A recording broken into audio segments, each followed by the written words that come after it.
Leandro, eu recebi um orçamento para fazer, mas como que eu devo cobrar para não pagar para trabalhar? Leandro, eu não sei precificar os meus serviços.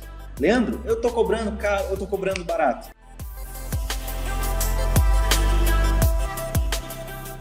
Antes de mais nada, eu sou Leandro Amaral e gostaria de pedir para você se inscrever agora no canal, clicar no sininho para receber as notificações, deixar o seu like no vídeo e também conhecer todos os materiais sobre arquitetura, engenharia e design disponíveis para você no meu site. Acesse na descrição.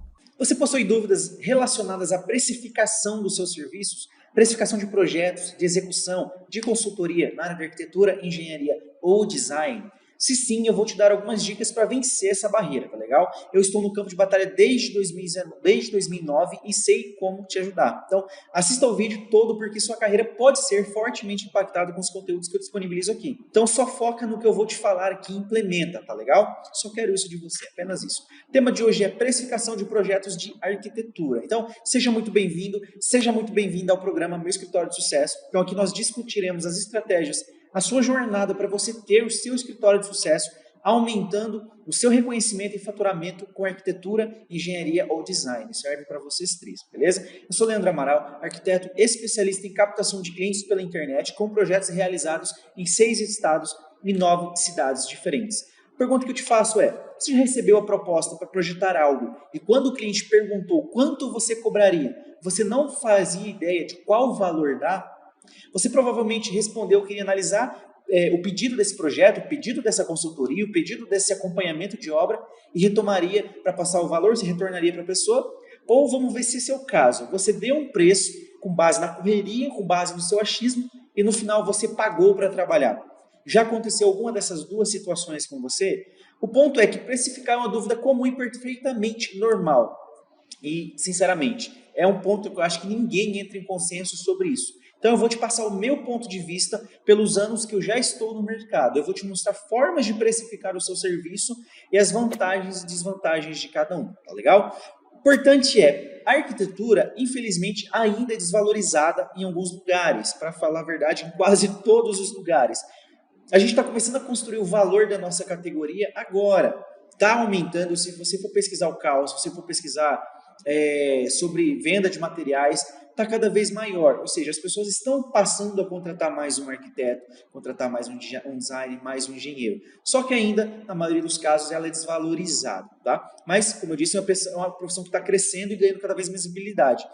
Então, o que acontece? Toda cidade ela precisa de uma habitação, precisa de lazer, precisa de empreendimento, precisa de paisagismo, infraestrutura, urbanização. Então, todas essas construções demandam um planejamento e sensibilidade que exige a sabedoria de um arquiteto, de um engenheiro, de um designer. Tá? Então, por que eu estou te falando tudo isso? Porque a precificação é resultado da combinação de informações como o tipo de projeto que você vai executar, ou é empreendimento, ou é paisagismo, ou é infraestrutura, ou é urbanização.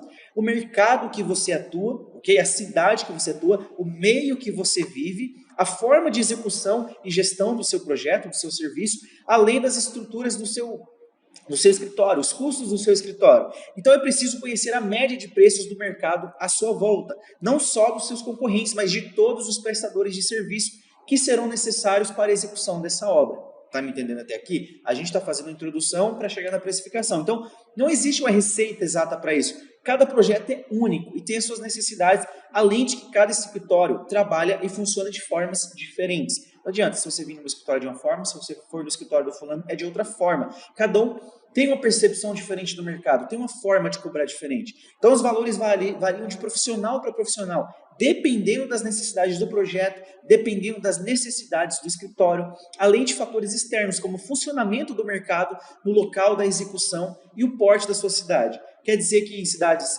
pode variar o preço? Com certeza, cidades menores, às vezes o preço pode ser mais barato, cidades maiores os preços podem ser mais caros, mas não existe uma regra, não existe uma lei, tá? Por isso que eu disse lá no início, que é um ponto que quase ninguém entra em consenso. Cada um vive mais ou menos com a sua percepção de mercado. Então, antes da gente pensar em dar o nosso preço, a gente precisa entender os nossos custos diretos. Eles são os valores relacionados diretamente com o projeto, com a execução, como, por exemplo, custos do trabalho. você tem que jogar aqui todos os custos com a equipe de trabalho.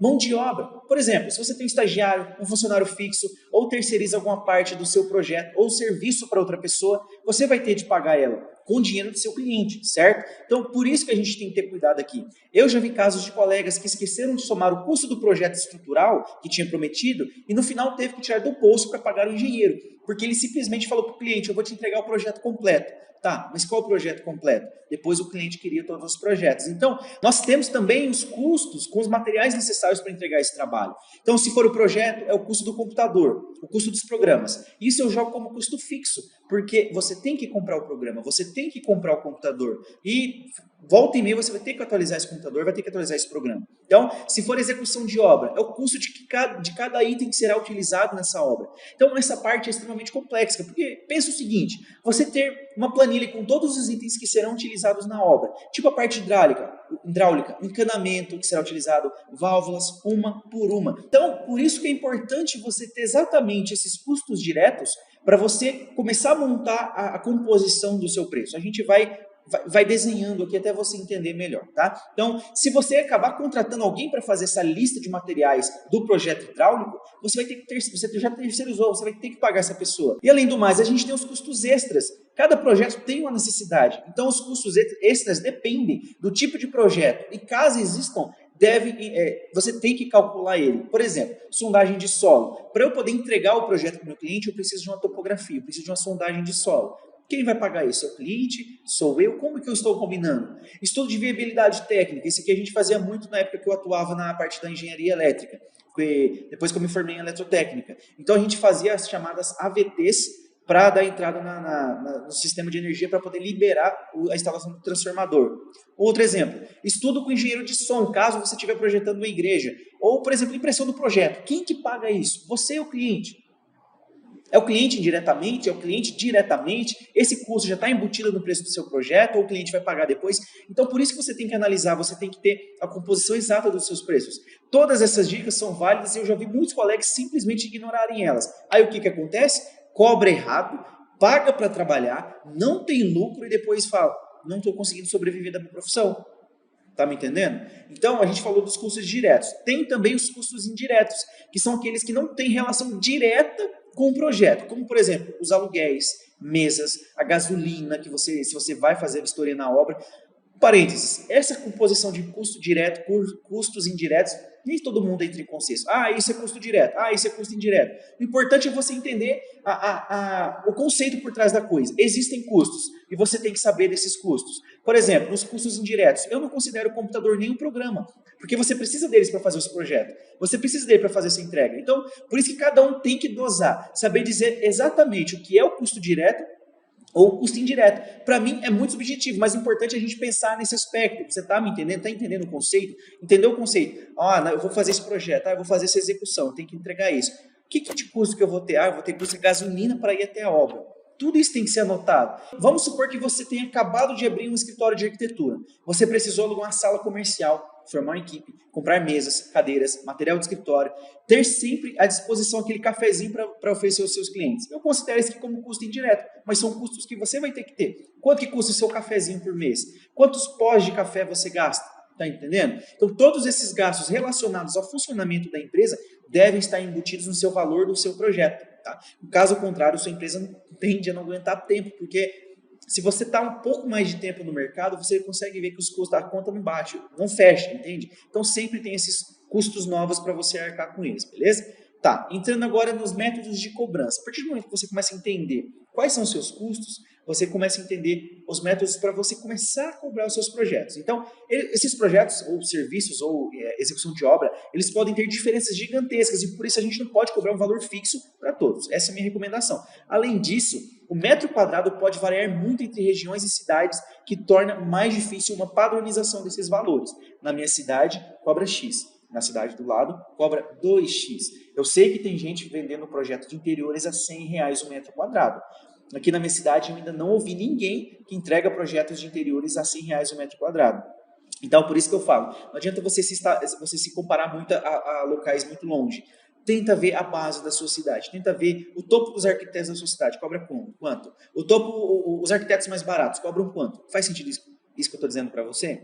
Então, assim, ainda bem que existem várias formas da gente cobrar pelos projetos. As mais comuns que dá para você utilizar são, primeiro que eu gosto de chamar aqui, é o valor profissional. Alguns arquitetos, eles preferem precificar seus trabalhos baseados na sua capacidade profissional. Isso quer dizer que eles ponderam a própria capacidade intelectual, a experiência profissional que possuem em um nicho que atua. É um pouco complexo aqui, é um pouco meio estranho de falar isso aqui, né, a frase em si, mas a capacidade profissional está diretamente ligada com a eficiência do trabalho. Então, quanto mais capacitado for o profissional, mais eficiente ele será, mais ele vai conseguir otimizar a execução do projeto e da obra. Eu diria que esse método de cobrança é para arquitetos com muita experiência, muita bagagem. Arquitetos que estão há anos no mercado, aqueles arquitetos, aqueles grandes escritórios brasileiros, se você for chegar no método de cobrança deles, não é o mesmo que eu, não é o mesmo que o vizinho, entende? Então, eles têm um método já diferenciado, porque eles já têm uma equipe maior, eles já têm muita base, muitas execuções que comporam aquela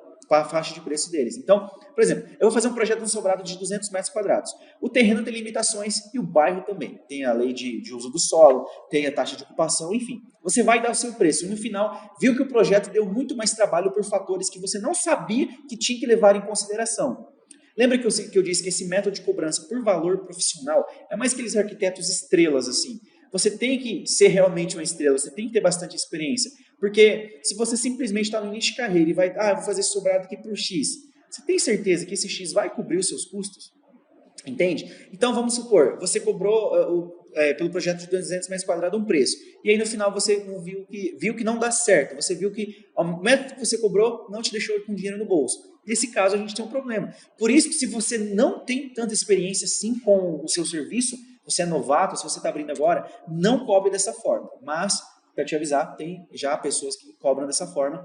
Arquitetos estrela, arquitetos que estão na revista sempre, enfim, eles podem dar o preço que eles quiserem, que eles sabem que eles vão ter lucro. Outra forma da gente cobrar também é por demanda, o valor do projeto.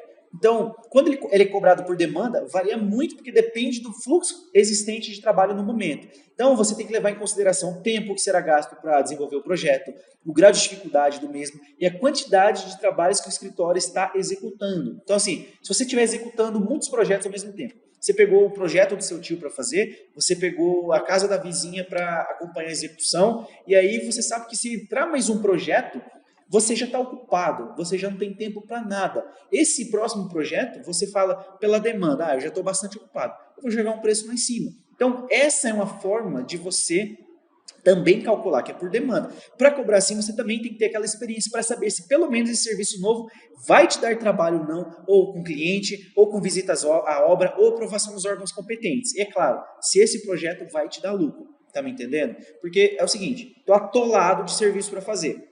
Será que eu vou pegar esse projeto, eu vou conseguir fazer?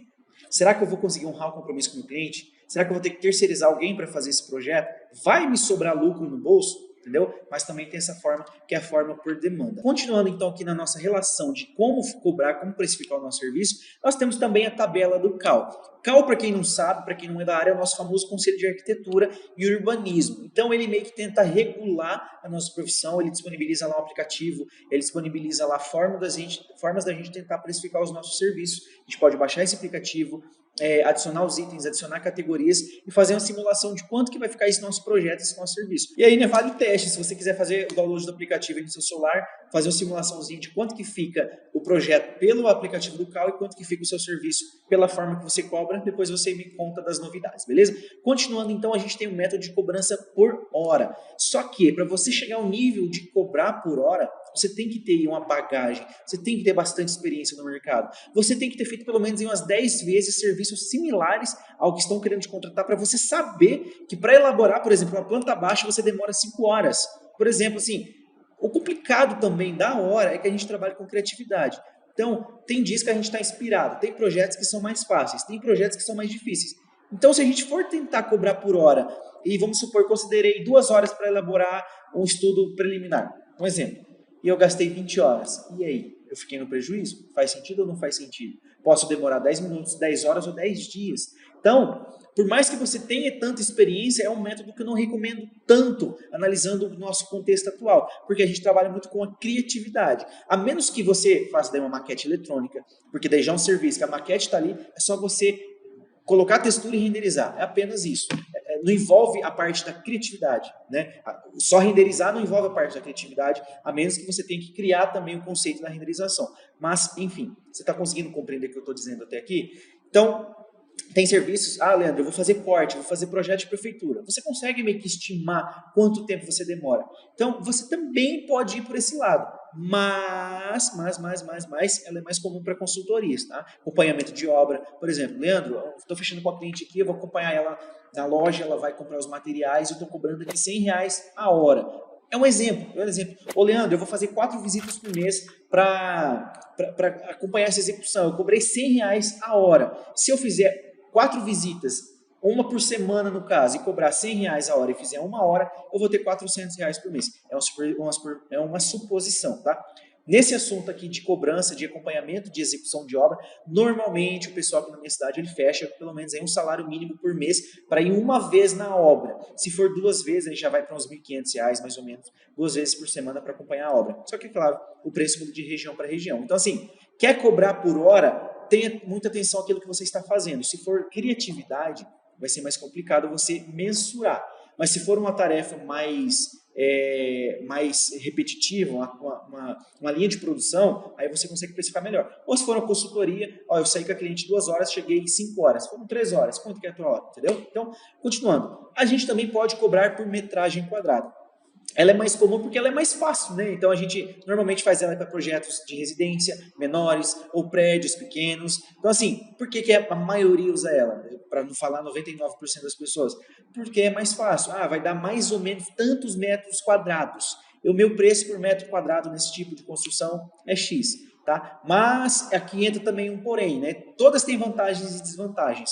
Você tem que tomar muito cuidado, que para você fazer uma casa de 70 metros é diferente, uma casa de 70 metros, minha casa, minha vida, é diferente de você fazer um sobrado de 200 metros, é diferente de você fazer um sobrado de 2.000 metros. Tá me entendendo? Fazer um predinho de 2.000 metros. Sobrado de 2.000 metros é muito grande, mas um predinho de 2.000 metros. Então, essa forma de cobrança ela pode variar dependendo da região. É o que eu falei, né? Cada região vai cobrar um preço.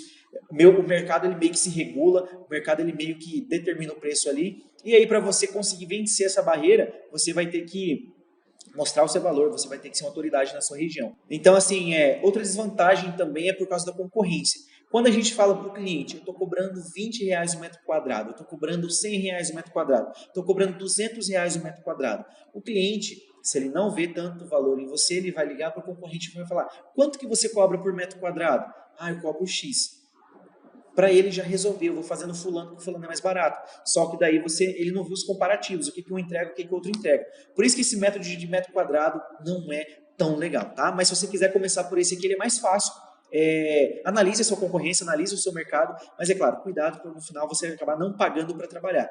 Sim, outra forma também de você definir o preço por metro quadrado, além de você fazer essa pesquisa, é você usar tipo a tabela da Sinap, que é uma ferramenta do IBGE que normalmente eles atualizam, disponibilizam a lista sobre a construção civil, você encontra valores de materiais, você encontra valores de arquiteto, de quanto que ganha um arquiteto, ou você também pode cobrar pelo CUB, que significa custo unitário básico. Então assim, eu acho que vale a pena você pesquisar sobre a tabela Sinap e pesquisar sobre o CUB para ver se faz sentido na sua cidade, na sua região, você se adaptar a elas para fazer a sua precificação, tá? Outra forma da gente cobrar também é por porcentagem. Normalmente são os grandes escritórios, são normalmente aqueles pessoal que tem uma equipe gigante, são projetos monstruosos e funciona mais ou menos da seguinte maneira assim, o profissional ele vai estabelecer uma porcentagem, um percentual, tanto faz, sobre o custo estimado da execução de obra. Você tem que ter muita experiência para você fazer isso daqui. Você consegue, por exemplo, precificar quanto vai construir um estádio? Você consegue precificar quanto que vai ser o preço para construir uma casa de 1.200 metros quadrados, com piscina, ofurô, garagem com elevador para você levar o carro para o segundo andar, garagem de barcos? Você consegue precificar sobre isso? É muito complexo. Então, por isso que são escritórios gigantes, escritórios enormes, com equipe gigante. Normalmente, então, para esses projetos de grande porte, o percentual, a porcentagem, o preço que normalmente eles cobram é entre 2,5% e 4% do valor da obra. Não se atenha tanto a esses métodos de cobrança. O importante é você analisar até aqui o conceito que eu estou querendo trazer para você. Eu estou tentando trazer para você e você aplique no seu escritório. Veja qual desses conceitos faz mais sentido à sua realidade.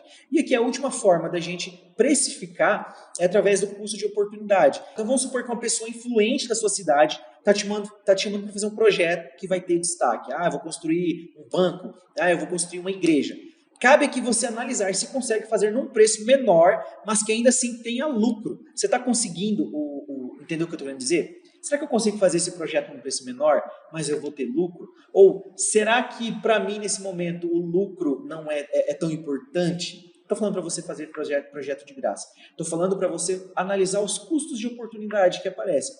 Podem aparecer custos de oportunidades que vai te lançar a sua carreira num nível que você nunca imaginou. Mas a desvantagem também desse método são os oportunistas. Você tem que tomar muito cuidado, porque tem gente que fala, faz o seu projeto de graça, ou faz o seu projeto um projeto menor que eu vou apresentar para você, para todo mundo. Você tem que ter cuidado. Faz um projeto de graça só para eu ver, ou faz o projeto da igreja que vai te trazer visibilidade. Você tem que analisar, você tem que pensar se vai valer a pena. Mas é o que eu recomendo, nunca trabalhe de graça. A sua hora não é de graça. Cobre pelo menos os seus custos. Pelo menos. Assim também você contribui para não ter prostituição no mercado. Porque se você faz um projeto de graça, seu concorrente faz um projeto de graça, o outro faz um projeto de graça, e aí? Como é que todo mundo vai sobreviver? Como é que todo mundo vai fazer? Se tem projeto fazendo de graça. Então, analise sempre se compensa fazer mesmo. Será que isso é bom para o meu marketing? Então, é isso. O que você achou desse material? São vídeos maiores, são vídeos com bastante ponto de vista, bastante direções que você pode tomar. Eu espero que você tenha gostado. É um pouco complexo gravar esses vídeos, porque são muitos detalhes que a gente tem que gravar, a gente tem que se lembrar. Mas eu espero que tenha te ajudado. Conta pra mim se você está gostando, se você já conhecia essas estratégias de classificação, se você já utiliza alguma técnica dessa na hora da negociação do seu projeto, ou se você conhece uma dica que não abordamos aqui, uma forma nova que eu não conheço, tá? Ou se você tem alguma dúvida, só conversa comigo, escreve nos comentários, me chama pra gente conversar, beleza? Eu quero ouvir muito a sua opinião. Então, um abraço, continue ligado no canal, a gente se vê no próximo material, um abraço e até mais.